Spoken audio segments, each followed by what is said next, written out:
राजर्षी शाहू महाराजांच्या जीवनावर आधारित होत असलेलं वस्तुसंग्रहालय शाहूंच्या विचारधारेशी सुसंगत असावं अशी मागणी शाहू प्रेमींनी केली आहे।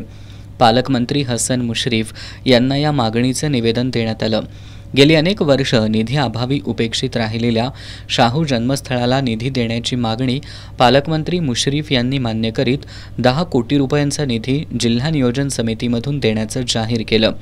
दरम्यान शाहू जन्मस्थळी एप्रिल 2025 पासून वाघ नखं आणि शस्त्रास्त्र प्रदर्शन भरवण्यात येणार असून सुरक्षिततेच्या कारणास्तव या ठिकाणी कोणतंही सिव्हिल काम या ठिकाणी करता येणार नाही असं सांगण्यात आलंय।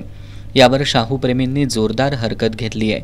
आधीच उशीर झालेल्या या जन्मस्थळाचं काम पूर्ण होण्यासाठी आणखी 4 ते 5 वर्ष लागतील।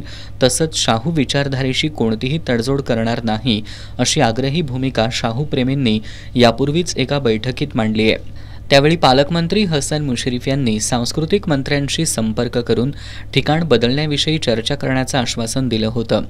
तरी देखील पुरातत्व विभागाच्या अधिकाऱ्यांनी या ठिकाणी वाघनखं आणि शस्त्रास्त्र प्रदर्शन होणार असल्याचं सांगितलंय। कोल्हापुरात अन्यत्र शस्त्र प्रदर्शन भरवण्यासाठी शाहू प्रेमींची हरकत नाही।